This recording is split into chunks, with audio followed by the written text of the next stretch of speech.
September 19th, 2021. A quiet Sunday on the island of Palma. Families gathered for lunch, children played in the streets, and life felt perfectly normal.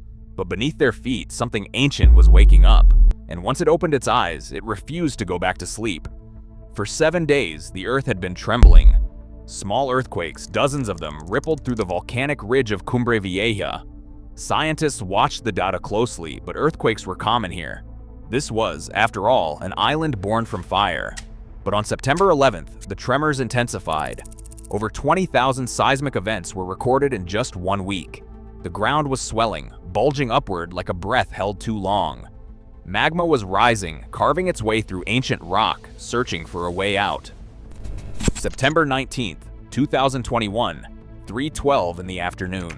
The earth split open near Cabeza de Vaca in the Cumbre Vieja volcanic ridge. A fissure tore across the hillside, and from it came the first eruption in 50 years.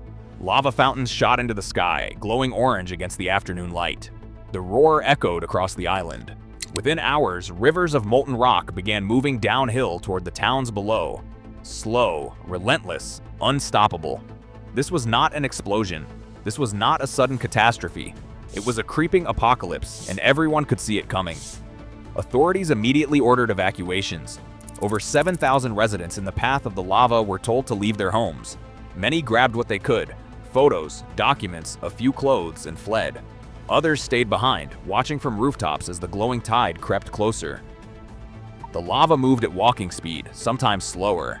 You could stand beside it and watch it consume a fence, a tree, a wall. Frame by frame, like a nightmare in slow motion. Drones captured footage that looked like something from another planet. Rivers of fire carving through green valleys, swallowing roads, devouring banana plantations. On September 20th, the lava reached its first homes in El Paso. One house, then another, then entire streets. The molten rock did not explode through them, it simply rolled over them. Walls cracked, roofs collapsed inward, and within minutes, there was nothing left but blackened stone. Families watched from evacuation centers, some crying, others silent. Their homes were gone, but they were alive. That was the cruel mercy of this disaster. It gave them time to run, but took everything they could not carry. By the end of the first week, over 300 buildings had been destroyed. But the volcano was not finished, not even close. September 26th, a new fissure opened, then another. The eruption was spreading, multiplying. Lava poured from multiple vents now, feeding the rivers below. The flow thickened, widened, and accelerated its march toward the coast. The town of Todoque stood directly in its path, a quiet residential area, home to hundreds. Evacuation orders went out again. People fled with hours to spare. And then the lava arrived.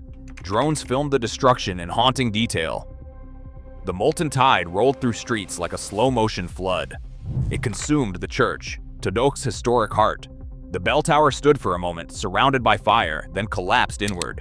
Homes vanished one by one. By October, Todoque was gone, erased from the map.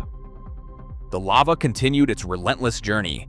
It crossed highways, buried farmland, and swallowed entire neighborhoods. It consumed La Laguna, Las Manchas, and parts of Puerto Nios.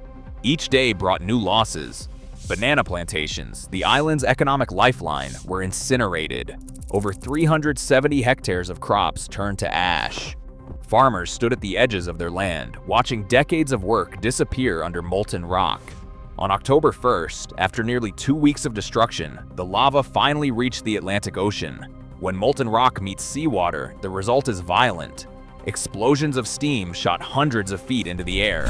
Toxic gases, sulfur dioxide, and hydrochloric acid billowed from the contact zone. Authorities warned residents to stay indoors. The air was poisonous. Schools closed. Masks became mandatory, not for a virus this time, but for volcanic ash and gas. The lava built a new coastline extending La Palma's western shore outward into the sea. It was a strange paradox. The island was growing even as it was being destroyed. As weeks turned into months, the psychological toll became unbearable. This was not a hurricane that passed in hours. This was not an earthquake that ended in minutes. This was a disaster that never stopped. Every morning, residents woke up to the same sight. The volcano still erupting, lava still flowing, their island still burning. The mental exhaustion was crushing. People could not plan, could not rebuild, could not even grieve properly because the disaster was still happening. November brought a terrifying new development. Explosions at the volcano's crater increased in intensity. Strombolian eruptions hurled lava bombs hundreds of meters into the air. Ash clouds rose over 6,000 meters, disrupting air travel and blanketing towns in black powder. The volcano's behavior became erratic and unpredictable. Scientists monitored it around the clock, but nature refused to follow any script. Lava flows would slow, giving false hope, then surge forward with renewed fury. By mid-November, over 2,000 buildings had been destroyed. More than 1,000 hectares of land were buried under lava. Roads, water pipes, electrical infrastructure, all gone. The damage exceeded 900 million euros. But the volcano still was not done. December 13th, 2021. After 85 days of continuous eruption, something changed. The seismic activity began to decrease. The lava fountains weakened. The rivers of fire slowed to a trickle. Scientists waited, cautious, refusing to call it over. Days passed. The silence grew. Finally, on December 25th, Christmas Day, the eruption was officially declared over. When the smoke cleared, the scale of destruction was staggering. Over 3,000 buildings were destroyed. More than 1,600 hectares were buried under lava. 7,000 people were displaced. 3 months of their lives were consumed by an unstoppable force of nature. But remarkably, miraculously, no one died.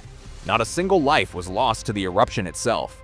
In a disaster that lasted nearly 3 months, that was nothing short of extraordinary. La Palma did not break.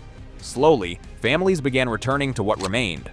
Where their homes once stood, there was now only black volcanic rock. Some planted flags in the cooled lava, marking where their front doors used to be. The island started rebuilding, but the scars remain.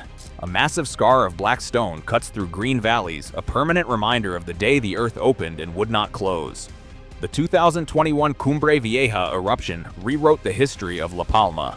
It proved that disasters do not always strike in an instant. Sometimes they unfold slowly, day after day, giving you time to watch everything you love disappear. The volcano sleeps now, but beneath La Palma, the magma still waits. And one day, perhaps in our lifetime, perhaps in our children's lifetime, the earth will tremble again, and when it does, the island will remember.